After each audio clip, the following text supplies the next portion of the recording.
BJP election जीती और बाकी सारे स्टेट्स में भी यूसीसी के बारे में चर्चा होने लगी। एक बच्चा हो या दो, क्या फर्क पड़ता है? ये ऑलरेडी बहुत लोगों का बाप है। हिंदू और सिख आदमी एक ही शादी कर सकता है। और हमारे देश में तो आप जानते हो, क्रिकेटर को फुंसी भी हो जाए तो उसकी हेडलाइन बन जाती है। इंस्टाग्राम लाइव पर मेकअप होता है और फेसबुक लाइव पर one nation one law one शादी।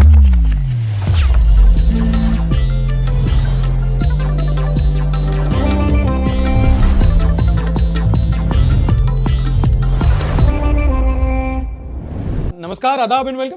This is Hardik and you are watching the Sunday show, वो शो जहां हम करेंगे देश की बात एंटरटेनमेंट के साथ। एक फन न्यूज से स्टार्ट करता हूं, एपिसोड आगे चल के थोड़ा इंफॉर्मेटिव होने वाला है। इस हफ्ते ड्रेक का एक वीडियो वायरल हुआ जहां पर तुम्हें सच में लग रहा है मैं ड्रेक की वीडियो की बात करूंगा? अबे फैमिली शो है, पिटवाओगे क्या? बट फैमिली से याद आया, बातों ही बातों में एबी डिविलियर्स ने कोहली की फैमिली का एक सीक्रेट रिवील कर दिया। Been wanting to check in with you for a while now, Biscuit. How are you doing? And he just said, "Hey, but how are you?" So his second child is on the way. It's family time. Great fielder but couldn't hold on to that. Anyway, अगर आपको नहीं पता तो star cricketer Virat Kohli इन दिनों England से चल रही सीरीज से पर्सनल रीजंस के चलते बाहर चल रहे हैं।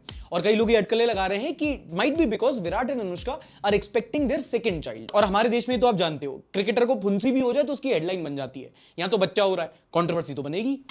अब एबीडी ने बात ये तो अपने यूट्यूब वीडियो में बोली थी, जब इंडिया में लेकिन बड़ी खबर बन गई इसकी, तो बाद में थोड़ा डैमेज कंट्रोल किया कि नहीं भैया, गलती से बोल दिया, ये सच नहीं है, मेरे मुंह से निकल गई, भारी मिस्टेक हो गया, एकदम ब्लंडर, मेरा मुंह से निकल गई, मेरी जबान टूट गई यार।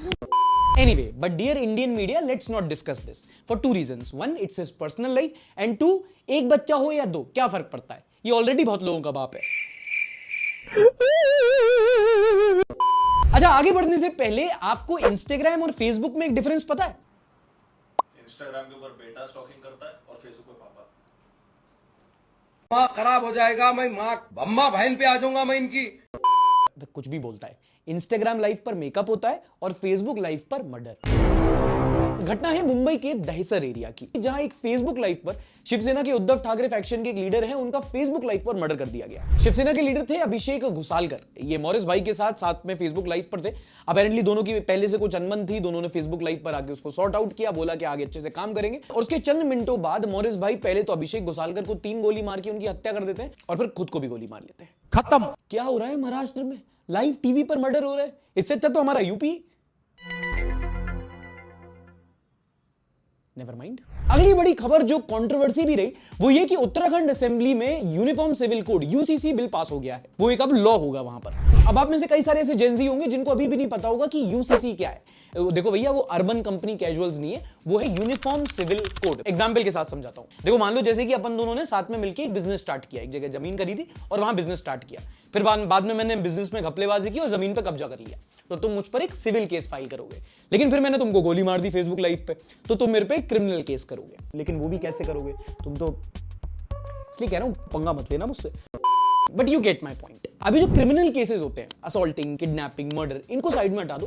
जो सिविल केसेस होते हैं वो ज्यादातर डील करते हैं बिजनेस, प्रॉपर्टी, फैमिली लॉ से। बिजनेस प्रॉपर्टी सबके लिए सेम रहती है, बट जो फैमिली लॉज होते हैं हमारे देश में अलग अलग धर्मों के अलग अलग होते हैं, जो डाइवर्सिटी हमारी रिप्रेजेंट करते हैं। जैसे कि मुस्लिम्स का अलग मुस्लिम पर्सनल लॉ होता है, हिंदू का हिंदू मैरिज एक्ट होता है। अलग अलग धर्मों के अलग अलग लॉज होते हैं when it comes to matters of family, marriages, divorces, etcetera etcetera. जैसे कि मुसलमान आदमी 2 शादी कर सकता है, बट हिंदू और सिख आदमी एक ही शादी कर सकता है, दूसरी पे बस नजर मार सकता है, क्योंकि कोई से भी धर्म का आदमी तो आदमी होता है। भाभी जी घर पर हैं। तो ये जो यूनिफॉर्म सिविल कोड है, यूसीसी है, ये कहता है कि हर धर्म का कोई भी आदमी, उसके लिए एक लॉ होगा, one nation one law one शादी। नाउ यू मे आस्क कि यूसीसी इतना इंपॉर्टेंट क्यों है? क्योंकि इलेक्शन का मुद्दा है आज के दिन पे, है ना। जो बीजेपी सरकार है, जो पहले आई थी, उन्होंने 3 मुद्दों का वादा किया था। एक राम मंदिर, दूसरा आर्टिकल 370, तीसरा यूनिफॉर्म सिविल कोड। पहले 2 आप जानते हो कैसे करते हैं इसको।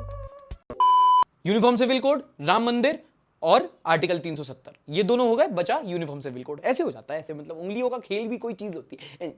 फिर डिस्ट्रैक्ट हो रहा हूं मैं। अब ये यूनिफॉर्म सिविल कोड है क्योंकि हमारा देश का फेडरल स्ट्रक्चर ऐसा है, ये स्टेट्स भी अपने हिसाब से बना सकते हैं। ये यूपी की सरकार अपना पास कर सकती है, उत्तराखंड की अपना पास कर सकती है, और अब ये उत्तराखंड की सरकार ने पास कर दिया है, जिसमें उन्होंने बहुविवाह यानी कि बाइगैमी पर बैन लगा दिया है। मुस्लिम पर्सनल लॉ के कुछ प्रोविजंस थे, उन पर बैन लगा दिया है। और तो और लिव इन रिलेशनशिप्स वालों के भी लगे हाथों लगा दिए हैं। अब उत्तराखंड के बाद राजस्थान और मध्य प्रदेश की सरकार भी इस पर कमेटी बनाकर बात कर रही है। और अब मान के चलो यहां 2024 में बीजेपी इलेक्शन जीती और बाकी सारे स्टेट्स में भी यूसीसी के बारे में चर्चा होने लगेगी। अब देखो तुमको आपस में लड़वाते हैं, क्योंकि जो यूसीसी का मुद्दा है इसके अपने प्रोज एंड कॉन्स हैं। जैसे कि ओवैसी साहब का आर्गुमेंट समझते हैं कि वो कह रहे हैं कि डाइवर्सिटी पर प्रहार है। क्यों? क्योंकि हिंदू मुस्लिम दो अलग अलग कम्युनिटी, अपने अलग अलग लॉज होते हैं और आप एक यूनिफॉर्मिटी कैसे लेके आओगे? क्योंकि जो हिंदूज भी होते हैं उनमें भी अलग अलग तरह के जगह के हिसाब से अलग अलग लॉज फॉलो किए जाते हैं। जैसे कि सेम लीनिएज में जो शादी होती है वो नॉर्थ में उतनी नहीं होती जितनी साउथ में होती है। प्लस कुछ ट्राइबल कम्युनिटीज हैं नॉर्थ ईस्ट में, वहां शादी के अलग अलग रूल्स एंड रेगुलेशंस हैं। तो आप इसको एक में कैसे संजो के रखोगे? और दूसरा व्यू ये है कि अगर आपको नेशनलिस्ट सेंटिमेंट कंसीडर करना है, मतलब कि सब लोगों के लिए इक्वल राइट्स हो, भेदभाव ना हो उनमें, irrespective of their gender, of their religion, of their caste, तो आपको फिर एक लॉ के नीचे सबको लेके आना पड़ेगा। फिलहाल आपको बताते हैं कि यूसीसी उत्तराखंड में इंप्लीमेंट होने से एग्जैक्टली क्या बदलने वाला है, और वो हम समझेंगे राउज आईएएस स्टडी सर्कल की फैकल्टी से। Now it has been 2 to 3 days that this act has been brought and a lot of opinion is appearing. बहुत सारे लोग कह रहे हैं कि आदिवासी कम्युनिटी को बाहर रखना उनके साथ अन्याय कर रहा है, it is doing injustice to them. At the same time there is a lot of conversation about ignorance और overlooking of important supreme court judgments. For example, UCC Uttarakhand does not recognizes the LGBTQ communities unison or same-sex marriage, and that is a problem and a sheer ignorance of Navtej Singh Johar versus Union of India judgment. At the same time, mandatorily forcing people in live-in relationship to register themselves in the court of law and when they terminate such relationship is also an overlooking of important Supreme Court judgment given in Joseph Shaheen case. उसके अलावा भी minimum age for girls has been kept at 18 in Uttarakhand Civil Code. At the same time, central government has brought up a reform in Prevention of Child Marriage Act where they have proposed a minimum age of 21. So there is a conflict between the two. But there is no denying the fact that this is a step in right direction. The problem is that if every state in our country comes up with their own uniform civil code, so how can the civil code be uniform throughout the country? आपका इस पर क्या कहना है? Uniform civil code देश में जरूरी है या आज की करंट जो गवर्नमेंट है ये इस पर सिर्फ पॉलिटिक्स खेल रही है? आप अपना ओपिनियन नीचे कमेंट सेक्शन में #UCC लिखकर कमेंट कर सकते हो। अच्छे से लिखना, अगर आपके आर्गुमेंट में सेंस है तो आपको 1 महीने का फ्री संडे सभा का सब्सक्रिप्शन भी मिलेगा। इसलिए जाओ कमेंट सेक्शन में निकाल दो पूरी बड़ा। चलो, बहुत सारी न्यूज है इस हफ्ते, जल्दी जल्दी शुरू करते हैं। मध्य प्रदेश एक ऐसा राज्य है जहां से एक बड़ी चौंका देने वाली खबर आई इस हफ्ते। हरदा डिस्ट्रिक्ट में एक पटाखे की फैक्ट्री में ब्लास्ट होने से 11 लोगों की मौत हो गई। हालांकि जो अनऑफिशियल फिगर है उसे कई ज्यादा बताया जा रहा है कि 50 से ज्यादा लोगों की मौत हुई है और कई ऐसे हैं जो हॉस्पिटल में क्रिटिकल कंडीशन में हैं। ब्लास्ट के बाद पता चला कि ये जो फैक्ट्री थी इसके पास लाइसेंस ही नहीं था, ये इलीगल फैक्ट्री थी। और जो ब्लास्ट की वीडियो आप देख लोगे तो चौंक जाओगे। एक धमाका हुआ है जिसमें 150-150 फीट ऊपर तक शव फेंके हुए हैं। और इतनी आबादी वाले क्षेत्र में एक इलीगल फैक्ट्री, इतनी रिस्की फैक्ट्री कैसे ऑपरेट कर रही थी, इसकी जांच होना बाकी है। तब तक कलेक्टर को और कई सारे वहां के बाबू लोगों को ट्रांसफर कर दिया गया है। हफ्ते की दूसरी बड़ी खबर आई उत्तराखंड के हल्द्वानी से, जहां पर एक मदरसे में बुलडोजर चलने के बाद वहां पर हिंसा भड़की, आगजनी हुई, पत्थरबाजी हुई, कई सारे सिविलियंस, कई सारे पुलिस वाले घायल हुए और 5 लोगों की मौत हो गई। इस टाइम पर जब मैं ये वीडियो रिकॉर्ड कर रहा हूं तो पूरा स्टेट हाई अलर्ट पर है और हल्द्वानी में कर्फ्यू लगा हुआ है। स्कूल्स, कॉलेजेस, इंटरनेट सर्विसेज सब बंद कर दिए गए हैं। अब ये उपद्रव कैसे हुआ, कैसे हिंसा हुई, ये सब इस आर्टिकल में लिखा हुआ है, मैं डिस्क्रिप्शन में लिंक दे दूंगा। बट हाँ, अगर कोई भी जानकारी चाहिए हो तो वेरीफाइड सोर्सेज से ही पढ़ना, या फिर आपको जो पुलिस के ट्विटर हैंडल्स हैं उनसे पढ़ लेना। व्हाट्सएप पर कुछ भी विश्वास मत करना, ऐसे सेंसिटिव माहौल में व्हाट्सएप मैसेजेस सिर्फ गुमराह करते हैं और भड़काते हैं। अब उत्तराखंड से ही थोड़ी ऊपर आओ तो अगली बड़ी खबर रही लद्दाख से, जहां पर माइनस में टेम्परेचर होने के बावजूद हजारों लोग सड़क पर उतरे लद्दाख की स्टेटहुड की डिमांड करने। अगर आपको नहीं पता है तो 2019 में जब आर्टिकल 370 हटा था, उसके बाद से लद्दाख में काफी ज्यादा उत्साह का माहौल था जब यूनियन टेरिटरी लद्दाख को घोषित कर दिया गया था। बट उसके बाद से ये जो सेलिब्रेशन का माहौल है ये डिसअपॉइंटमेंट में बदलता गया है और लद्दाख के लोगों ने अब बोला है कि उनको स्टेटहुड चाहिए या फिर उनको यूनियन टेरिटरी विद लेजिस्लेचर चाहिए। मतलब एक लेजिस्लेचर जो होता है, 6 शेड्यूल की मांग हो रही है, 6ठी अनुसूची की मांग हो रही है, जहां वो बोलते हैं कि भाई लेजिस्लेचर हमें अपना चाहिए, हमारे अपने कुछ रिप्रेजेंटेटिव हैं, वो हमको रिप्रेजेंट करें, हमारे अपने लॉ बनाए। ये जो सिर्फ यूनियन टेरिटरी का स्टेटस दे दिया है, इससे लद्दाख के लोग काफी ज्यादा नाखुश है और प्रोटेस्ट कर रहे हैं। अगर आप इसके बारे में पूरा समझना चाहो तो ललन टॉप पर लद्दाख पर एक बहुत अच्छी डॉक्यूमेंट्री अपलोडेड है। ये वाली वीडियो है, आपको आई बटन पे क्लिक करके मैं लिंक भी दे दूंगा, जाके देखना। बहुत ब्रिलियंटली बनाई गई है और लद्दाख की सिचुएशन के बारे में, वहां की क्लाइमेट क्राइसिस के बारे में, इनफैक्ट ये जो 6 शेड्यूल की मांग हो रही है इसके बारे में भी आपको सब कुछ समझ में आ जाएगा। बहुत ब्यूटीफुल तरीके से एक्सप्लेन किया गया है। ओके, अगर अभी बोरिंग हो रहा है तो पाकिस्तान, चिंता मत करो, मेरे में सुधीर चौधरी की आत्मा नहीं आई है। पाकिस्तान में अभी हाल ही में उनके जनरल इलेक्शंस हुए हैं जिसके रिजल्ट अब सामने आने लगे हैं और उसी के बारे में आपको बताना चाहता हूं। बट हाँ, पाकिस्तान के बारे में समझने से पहले 2 चीजें समझ लो कि वहां पे 2 ऐसी पार्टी हैं जो इस टाइम पे ज्यादा मेजोरिटी में चलती हैं। एक है आपकी इमरान खान जो फॉर्मर क्रिकेटर थे, उनकी पाकिस्तान तहरीक-ए-इंसाफ PTI, और एक और फॉर्मर प्राइम मिनिस्टर है नवाज शरीफ, उनकी चलती है पीएमएल पार्टी।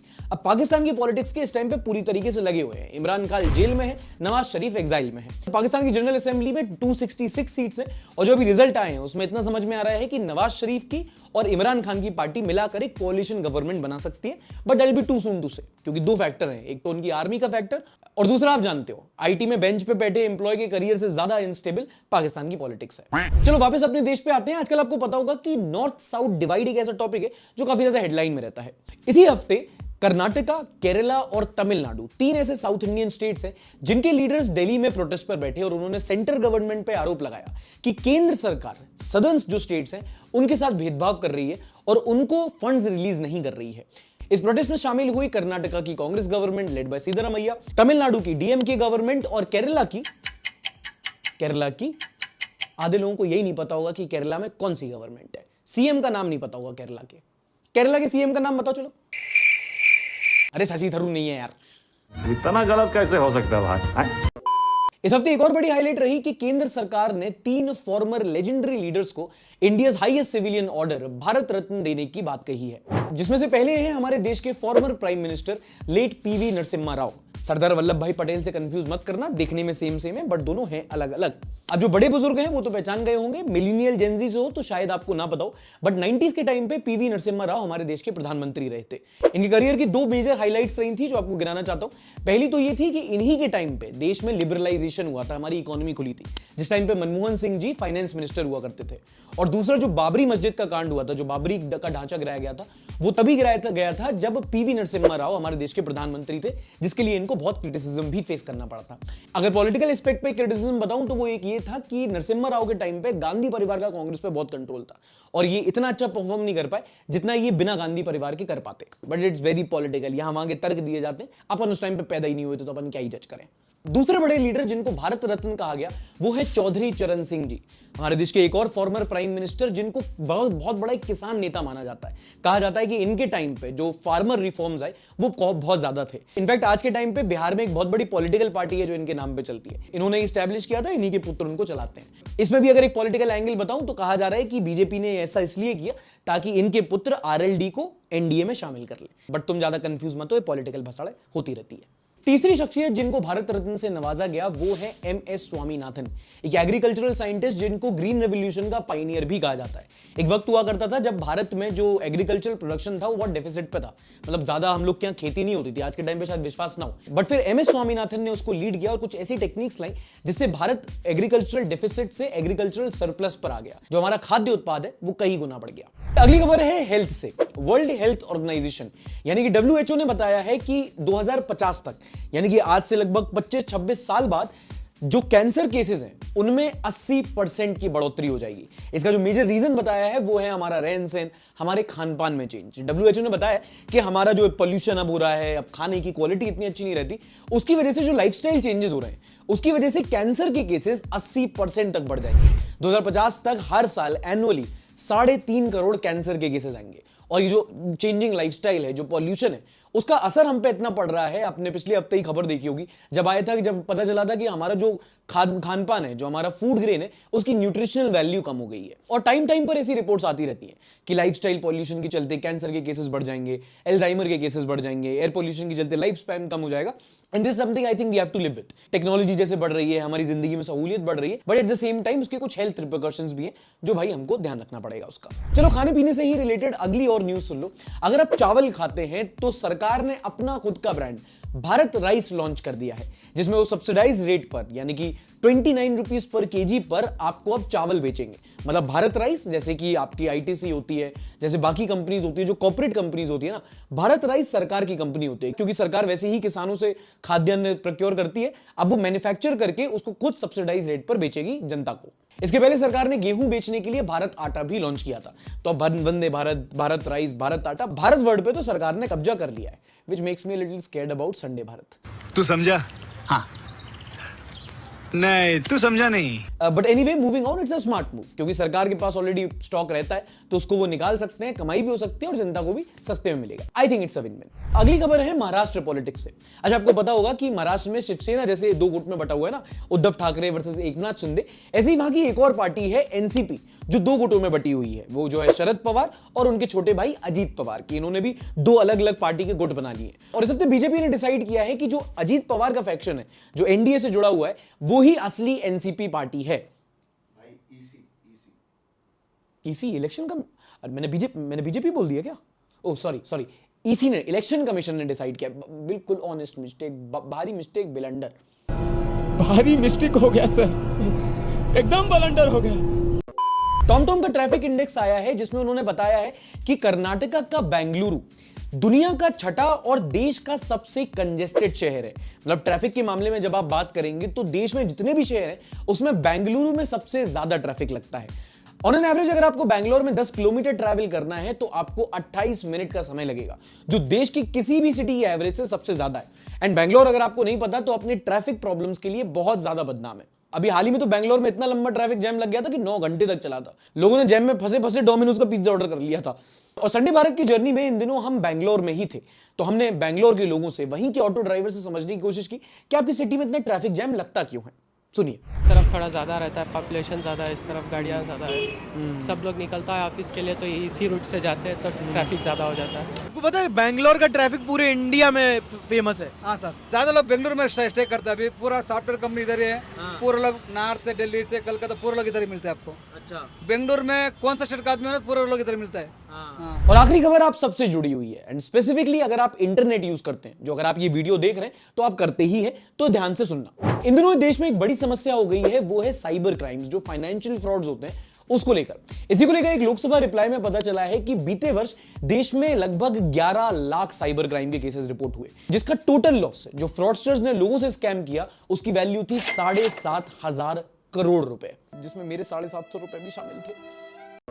अभी साइबर क्राइम होते क्या हैं, कैसे होते हैं? Anything which has to do with money and internet. आपके कार्ड डिटेल्स मांग लेना, आपसे ओटीपी मांग लेना, गलत आपके साथ क्यूआर कोड स्कैन कर देना, और उसको लेके जो भी फ्रॉड होते हैं वो एक साइबर क्राइम की कैटेगरी में आता है। हम में से कई सारे लोग हैं जो इसका शिकार हुए हैं। और आपको जानकर हैरानी होगी कि सरकार ने इसके लिए अलग से साइबर क्राइम कोऑर्डिनेशन सेंटर भी बनाए, जिन्होंने बीते वर्ष 4.5 लाख ऐसे केसेस रिपोर्ट किए और 1200 करोड़ का नुकसान होने से बचाया।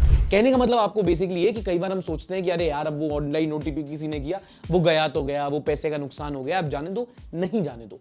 इस केसेस को, जो साइबर क्राइम के केसेस होते हैं, उनको आप पुलिस को, अथॉरिटीज को, ये साइबर क्राइम अथॉरिटीज को कम से कम रिपोर्ट तो करो ही। In most of the cases action लिया जा सकता है और हो सकता है कि आपके दिए हुए पैसे की रिकवरी हो जाए। अगर आप स्कैम रिपोर्ट करते हो तो जो लीगल अथॉरिटीज होती हैं वो अपने बैंक से बात कर सकती हैं, कार्ड को ब्लॉक कर सकती हैं, जिससे कम से कम आप बच जाओ, या आने वाले कोई इंसान हो जिसको नहीं पता हो उसके साथ स्कैम हो वो बच जाए। तो कम से कम कभी भी आपके साथ कोई ऑनलाइन स्कैम हो तो उसको एक बार रिपोर्ट जरूर करना। हाय, मैं तो थक गया, पानी पिलाओ।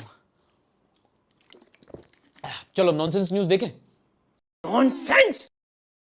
नॉनसेंस न्यूज पर आज का सुविचार, बिहार का लॉ एंड ऑर्डर वहां की क्रिमिनल्स चला रहे हैं। क्या बात कर रहे हैं? And before you get it me, ना ये कोई मेटाफोर है, ना ये सटायर है, ना ये एलिगेशन है, ये रियलिटी है। क्या हुई? भागलपुर जिले की घटना सुनो। कुछ आरोपियों को पुलिस वैन में कोर्ट ले जा रही थी। उन्होंने कुछ ऐसा अवैध काम किया होगा, पुलिस अरेस्ट करके कोर्ट में उनकी पेशी करने ले जा रही थी। रास्ते में पुलिस की स्कॉर्पियो का तेल खत्म हो गया, तो फिर पुलिस और कैदी साथ में मिलके गाड़ी को धक्का लगा रहे थे। बाकी स्टेट की पुलिस को फंड नहीं मिलते, यहां पे पेट्रोल नहीं मिल रहा। कहां से पेट्रोल करेंगे जब तुम पेट्रोल नहीं दोगे? Bihar is not for beginners man. दे देंगे 2 मुक्का नाच के गिर जाओगे। और जनाब, क्या चल रहा है? शेयर बाजार यानी कि वो सेगमेंट जहां हम हफ्ते की सबसे वायरल न्यूज को डिस्कस करते हैं और बताते हैं कि कौन सी इसमें सही थी और कौन सी इसमें फेक थी। इस हफ्ते ये वाली इमेज के साथ ये न्यूज वायरल हुई कि अब central board for secondary education यानी कि सीबीएसई अब डेटिंग और रिलेशनशिप पर एक चैप्टर पढ़ाएगी। इस न्यूज को कई सारे मीडिया आउटलेट, कई सारे सोशल मीडिया इन्फ्लुएंसर्स ने शेयर किया कि भाई सीबीएसई अब डेटिंग और रिलेशनशिप्स पढ़ाएगी बच्चों को। हाँ, जिनके स्कूल्स में लड़का लड़की साथ में पनिशमेंट के तौर पे बैठते हैं, वो अब इश्क करना सिखाएंगे। चलो इश्क लड़ाई, चलो इश्क लड़ाई। कई सारे मीडिया आउटलेट्स ने इस खबर को छापा, बट ये खबर फेक है। हालांकि देश के एजुकेशन सिस्टम में जरूरत है, लेकिन अभी के लिए सीबीएसई डेटिंग या रिलेशनशिप्स में कोई चैप्टर नहीं पढ़ाने वाला है, और ये खबर खुद सीबीएसई ने ट्वीट करके क्लैरिफाई की। सीबीएसई ने ट्वीट करके बताया कि जो इमेज वायरल हो रही है वो सीबीएसई की किताब से नहीं, बल्कि a guide to self awareness and empowerment किताब से। मतलब कि ये खबर एकदम बेसलेस है।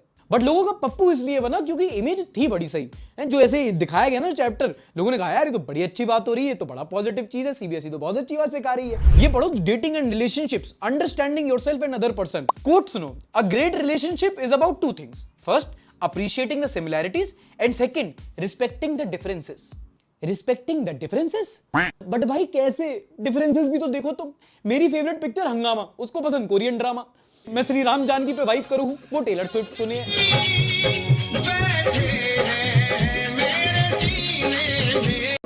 और काहे की सिमिलैरिटी, उसके पास 3 तरह की सीरम है, मैं हैंड वॉश से मुंह धो लेता हूं। Healthy relationship dating advice, my foot and my leg and my kidney. And now let's have a look at the comments of the week. पिछली वीडियो में हमने चाय को लेकर एक न्यूज को डिस्कस किया था और मैंने लोगों से पूछा था कि आप कमेंट सेक्शन में बताओ कि आपकी जगह चाय कितने रुपए की मिलती है। तो उसी को लेकर अमन राज ने कमेंट किया है, चाय एक नेस्कैफे की पेपर वाली कप 5 रुपए की मिलती है, कुल्हड़ वाली 10 रुपए में मिलती है, रेस्टोरेंट वाली जहां सिर्फ फोटो अच्छी आती है, वर्थलेस होती है, वो 40 रुपए की मिलती है, दोस्तों के साथ वाली चाय 0 रुपए की क्योंकि फ्री पीते हैं, मम्मी के साथ वाली चाय 500 ml दूध में 5 ग्राम चाय पत्ती वाली अनमोल, इसके पैसे का अंदाजा नहीं लगा सकते। आय हाय क्या खूबसूरत बात कही है भाई, सारी तरह की चाय आपने गिना दी। एक महबूब के साथ वाली चाय भी गिना देते तो, बट शायद सब रिलेट ना कर पाए उसमें। ऐसे थे ओपिनियन। सार्थक भैया, क्या आपको लगता है कि 2024 में मीडिया के स्तर कुछ सुधर जाएगा? मीडिया बचेगी ही नहीं। तो जमाने गए जब तुम कहते थे कि क्या मीडिया इतनी बिगड़ चुकी है, क्या आप सुधरेगी? अब बची ही नहीं है, अब क्या सुधारोगे, क्या बिगाड़ोगे? Sad but true. Playboy 999 YT, तुम लोग एक तो इतने खतरनाक यूजर नेम लगते हो ना। As a journalist and a news reporter, one TV news channel where you want to get invited in a special show, please don't say no one. Invited तो मैं नहीं कहूंगा, बट मैं कहूंगा अगर एक टेक्निकली न्यूज चैनल भी नहीं है बट एक न्यूज आउटलेट जिसमें मैं जाना चाहूंगा ultimately, would be Lalan top. Lalan top में मुझे लगता है, मेरे काफी सारे दोस्त भी है ललन टॉप से, तो उनसे बात करके लगता है कि यार ये थोड़े लाइक माइंडेड लोग हैं, ये न्यू एज जर्नलिस्ट है ना। सौरभ द्विवेदी सर की भी एक बड़ी रिस्पेक्ट है कि वो जिस तरीके से एक लर्नेड इंसान है, और फिर भी वो आजकल के जमाने के, चाहे आप उनके वॉक्स पॉप देख लो, चाहे आप उनके इंटरव्यूज देख लो, जिस तरह से हैंडल करते हैं, उस माहौल में बैठ के उन लोगों से बात करने का सेंस बनता है। वरना जो टीवी जर्नलिस्ट हैं, खासकर जो एंकर है। देवव्रत विश्वास लिखते हैं, I been following Sunday Bharat journey and I absolutely love this initiative. My question to you, apart from meeting new people and knowing their actual stories, what are your personal gains, not opinions but inner knowledge so far? How will you describe the difference between the Sarthak Goswami inside the studio and the Sarthak Goswami on the journey? Lots of love from the cultural capital of India.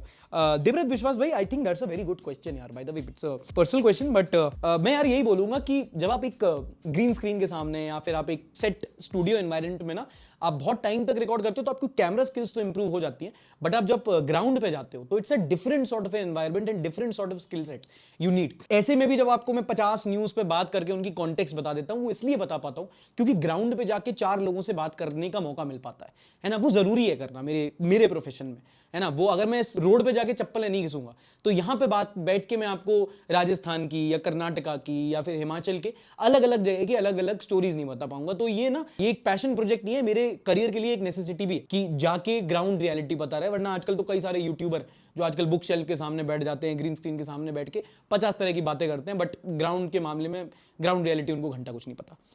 Bro तुमने Lalan top क्यों छोड़ा? मैंने कब join किया और सौरभ द्विवेदी ने मुझे क्यों निकाला और मुझे इस बारे में कोई होश क्यों नहीं है? तो ये थे पिछले वीडियो के कुछ टॉप कमेंट्स। इस हफ्ते भी कई सारे आपको कमेंट्स करने के लिए मैंने बोला है, आप हैशटैग उस टॉपिक के साथ कमेंट कर सकते हैं और टॉप 5 लोगों को मिलेगा संडे सभा का 1 हफ्ते का फ्री सब्सक्रिप्शन। मतलब कि सारी न्यूज जो भी होती है, वायरल न्यूज, एवरीथिंग, हफ्ते का पूरा लेखा जोखा हम अपने न्यूज़लेटर सभा पत्र में लेके आते हैं और उसको डायरेक्टली डिलीवर करते हैं आपके व्हाट्सएप पर। तो इस हफ्ते का जो संडे का सभा पत्र है उसका मैं आपको फ्री सैंपल नीचे कॉमेंट सेक्शन में दे रहा हूं, आप उसको चेक कर सकते हैं, देख सकते हैं। अगर आपको पसंद आए कि भाई हाँ ये एक ऐसी चीज है जो हम अपनी लाइफ में चाहते हैं, देखना चाहते हैं, पढ़ना चाहते हैं, अलग अलग सोशल मीडिया हैंडल्स या अलग अलग न्यूज़पेपर ना पढ़ के आपको एक ही जगह पर हफ्ते की सारी न्यूज़ चाहिए जहां आप उसको पढ़ सकते हैं, समझ सकते हैं, और अगर आपको अच्छा लगता है तो आप सब्सक्राइब भी कर सकते हैं। ज़्यादा नहीं, 150 रुपये महीना लेता हूं, उसमें भी 40-50 रुपये तो आपको भेजने में व्हाट्सएप ही चार्ज कर लेता है। Make your call. अच्छा, ऐसा पहली बार हो रहा होगा कि कोई कानून आया जहां पे लोगों को जेल भेजने की बात हो रही है और हम उसे पॉजिटिव न्यूज बता रहे हैं। सरकार ने हाल ही में पब्लिक एग्जामिनेशन बिल पास किया है, also being called as a anti cheating bill. देखो, ये तो आप जानते हैं कि हमारे देश में बेरोजगारी की एक बड़ी समस्या है। जो आज का युवा है वो सरकारी नौकरी के लिए काफी ज्यादा त्रस्त रहता है, और आजकल जो एक बड़ी समस्या आ गई है वो है इन एग्जाम से पहले पेपर लीक हो जाने की प्रॉब्लम।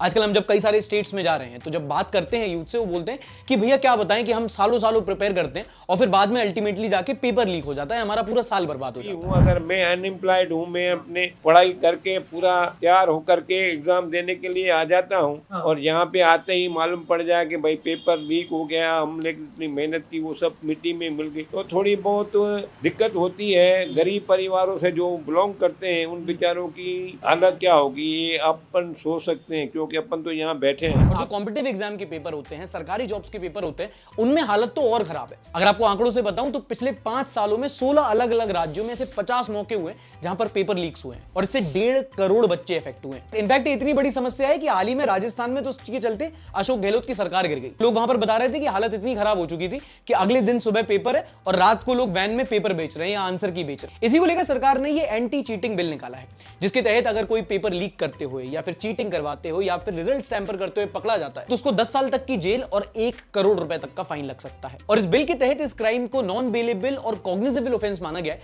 तो पुलिस को भी सख्त कार्रवाई करने का हक होगा। इसमें भी बेसिकली 2 कैटेगरी के एग्जाम्स इंक्लूड किए हैं, जो कॉम्पिटिटिव एग्जाम और जो सरकारी जॉब्स के एग्जाम होते हैं, जैसे कि आपका यूपीएससी हो गया, एसएससी हो गया, रेलवे, बैंक का हो गया, आईआईटी हो गया। एंड सीइंग की एग्जाम लीक की प्रॉब्लम इतनी जो बड़ी हो गई है, खासकर हमारे देश में जहां पर यूथ ही सबसे बड़ा मेजॉरिटी है, वहां पर ऐसा एक बिल एक काफी पॉजिटिव चेंज है। एंड चूंकि आप में से भी कई सारे ऐसे लोग हैं जो कॉम्पिटिटिव एग्जाम की तैयारी कर रहे हैं, तो आपको क्या लगता है कि इस बिल के आने के बाद से ये एग्जाम लीक की जो प्रॉब्लम है इसमें थोड़ी सी राहत मिलेगी या अभी भी जो गिरोह है जो सक्रिय हो चुके हैं, जो कंप्यूटर के थ्रू टेस्ट होते हैं, उसमें कोई फायदा नहीं होगा? आप अपना ओपिनियन नीचे कमेंट सेक्शन में #anti-cheating-bill लिखकर कमेंट कर सकते हैं। आप पेपर देते हैं तो आपका ओपिनियन ज्यादा वैलिड होगा मेरे हिसाब से। को तंग किया गया। क्या नाम बताया? भूपेंद्र जोगी। ताली बजाओ। कुछ बहुत ज्यादा इंटरेस्टिंग मीम्स शेयर किए गए हैं हमारे साथ, उनको रिव्यू करते हैं।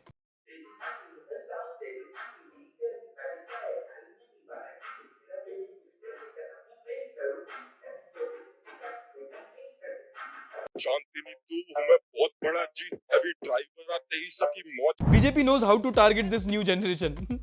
ये बात तो सही है भाई। 80 तोपों की सलामी बीजेपी पेज के एडमिन को। बीजेपी की digital marketing team is on ultra pro max mode. Rahul Gandhi के ऊपर बनते हैं, मोदी जी खुद बोलते हैं मेरे ऊपर आगे मीम्स बना। इतने कॉन्फिडेंस, ऊपर से फिर एडिट देखो मोदी जी के। कहां कोई अंकित भैयापुरिया का इन्फ्लुएंसर, कहां भुवन बाम, कहां मोदी जी। मोदी से बड़ा इन्फ्लुएंसर ही नहीं है कोई। हमारी योजना ऐसी नहीं होती, आपको लगता होगा कि लास्ट मोमेंट ऐसा कर दिया, लास्ट मोमेंट ऐसा कर दिया, ऐसा नहीं होता है। आज हमारा भारत 3रे नंबर पे आता है। किस चीज में? पूरे वर्ल्ड में। अरे किस चीज में आता है? किस चीज में? कंट्री में। अरे भैया कंट्री में देश ही तो कहते हैं। हाँ, तो किस चीज में आता है 3रे नंबर? हमारा भारत पहले जो है पूरे वर्ल्ड में 10वें नंबर पे आता था। 10वें नंबर में किस चीज में आता था? अब 3रे नंबर में किस चीज में आ गया? किस चीज में? क्या मोटिव? अरे कहना क्या चाहते हो? अभी इसके कमेंट पढ़ते हैं। भाई साहब थर्ड वर्ल्ड कंट्री बोलना चाह रहे हैं। आप जियान हो। जियान है आप, अंधभक्त नहीं। जियान है आप। जियान सबने जियान बोल रखा है भाई इसको। मुझे क्यों तोड़ा? एक कॉलीग जो मेरे से इतना ही दूर बैठा है जितना आप बैठे हो, उसको एक फोन आता है, आपकी नौकरी गई। सिक्योरिटी गार्ड एक बैग के साथ आता है और उसको ऑफिस से बाहर निकालता है। आपको क्यों नहीं निकाला गया कंपनी कॉलीग को? क्यों? भाई तू सोचता नहीं है क्या बोलने से पहले? ओके तो जेन्युइनली इंटरेस्ट के साथ पूछा कि तुमको क्यों नहीं निकाला? Bro should really start to hesitate now. Hesitate but he doesn't. He don't ask why, he ask why not. His interview with Raj Thackeray would be है। मैं बोल रहा हूँ राज ठाकरे छोड़ो, इनका करवाओ तेजू भैया से interview. Imagine a interview of Ranveer Allahbadia with Teju भैया। हम देखिए पॉलिटिक्स में बिहार को पूरी तरीके से बदलना चाहता हूँ, आप खुद को क्यों नहीं बदलना चाहते? तुमसे ना हो पाएगा। Pooja, if I get a news tomorrow that Pooja Yadav committed suicide, what could be 3 reasons? 3 possible reasons that can lead you to suicide. Sir, one would be this specific question. Bro is giving competition to Ranveer Alahabadia. भाई उसको नहीं कर सकता कोई compete. When you return to work after a podcast with bare biceps. Your face this question. बोल रहा था. Baby C, हूँ मैं South Delhi की, vegan, belly diet, almond, Balaji, मेरा मन जो करेगा ना मैं वही करूँगी, ऐसी छोटी मोटी गाड़ी में मैं नहीं बैठूंगी। अबे शांतिनी तू हमें बहुत बड़ा जी हैवी ड्राइवर आते ही सबकी मौत। लॉर्ड ओमनी भाई इंडिया की इंटरनेशनल किडनैपिंग कार। लंबा सा डोर खुलता था, लड़की अंदर आती थी, डोर बंद होती थी और फिर ओमनी को कोई पकड़ के तो दिखाए। मरना तेरे को डर नहीं लगता? बिहार बोर्ड की लड़कियों का जवाब सुनिए, मत्था घूम जाएगा। Jagdeep Singh Kumar, I think so. है क्या जी? तैयारी है बढ़िया से? जी तैयारी है जी। राष्ट्रपति का नाम? Doctor Rajendra Prasad. Prime minister का नाम फिर नेहरू। भारत के प्रधानमंत्री का नाम? राष्ट्रपति। प्रधानमंत्री का नाम राष्ट्रपति है। बहुत बढ़िया। सही बात है, अच्छी बात है। होम मिनिस्टर का नाम राष्ट्रपति होगा फिर, है? भारत के प्रधानमंत्री का नाम नीतीश कुमार। नीतीश कुमार, चलो कोई नहीं, बिहार में तो कम से कम नीतीश कुमार प्रधानमंत्री बन गए। जो राष्ट्रपति का क्या नाम है? अभी का हाँ श्री मुर्मुरे। श्री मुर्मू। लेकिन ये तो मैं देखा है कि जो राष्ट्रपति का नाम है ज्यादातर लोग नहीं बता पाते। द्रौपदी मुर्मू, हम लोगों ने खुद दिल्ली में जाके बहुत लोगों से पूछा था कि भाई आप राष्ट्रपति का नाम बताओ, लोग नहीं बता पाते। आई थिंक सो बोल देती हूँ, कॉन्फिडेंट लगूंगी। मुरमुरे कुरकुरे। डॉक्टर राजेंद्र प्रसाद अभी तक है क्या? ये भाई तू ट्रोल कर रहा है, जेन्युइन क्वेरी पूछ रहा है? क्योंकि आजकल का यूथ का समझ नहीं आता। ये कैन डू जनरेशन है। थोड़ा सा मुझे लग रहा है कि बाल एक तो ठीक हो जाए तो अच्छा है। चश्मा अगर आपके पास इससे बेहतर हो तो उस पर विचार कर सकते हैं आप। तो सर नहीं लगाऊं तो भी तब भी ठीक है। भाई कुछ मीम्स तो बड़े एपिक होते हैं यार। चेहरे का मतलब ही नहीं होता कि हुन्नू की तकलीफ नहीं हो। बस करो, बस इसके आगे और मैं नहीं झेल पाऊंगा। आज का मीम रिव्यू यहीं समाप्त होता है दोस्तों। ये था इस हफ्ते का एपिसोड पसंद आया हो तो लाइक कीजिएगा, नहीं पसंद आए तो डिसलाइक कर सकते हो। पिछले हफ्ते की एपिसोड आपको इधर मिल जाएगा, संडे भारत जर्नी के और भी एपिसोड आपको इधर मिल जाएंगे। आप कोई सा भी एपिसोड देख सकते हैं। मैं मिलूंगा आपसे अगली वीडियो में, तब तक के लिए संडे शो देखते रहिए। संडे भारत जर्नी को फॉलो करना ना भूलें। ध्यान रखिए अपना, मिलते हैं अगले एपिसोड में। तब तक के लिए टाटा बाय बाय, शब्बा खैर। Like, subscribe and share. अच्छा, जाने से पहले अगर आप एक यूपीएससी एस्पिरेंट है, अगर आप में आईएएस वाईएएस बनने की चुल है, तो आपके लिए मेरे पास एक छोटी सी बड़ी अनाउंसमेंट है। हमारा जो वीडियो स्पॉन्सर है राउज आईएएस स्टडी सर्कल, वो एक all India free mock test series start कर रहे हैं, प्री परीक्षण 2024। And let me repeat, completely free. 3 mock test होने जा रहे हैं। पहला होगा अभी 17 फरवरी को, फिर होगा 16 मार्च को और तीसरा होगा 20 अप्रैल को। अगर आप मॉक टेस्ट देना चाहते हैं और देखना चाहते हैं कि आप कितना पानी में हैं, कितनी हवा में, तो पहला जो मॉक टेस्ट होने वाला है 17 फरवरी को, उसका लिंक मैंने डिस्क्रिप्शन में दे रखा है। तो इस वीडियो को लाइक दो और तुम जाके टेस्ट दो।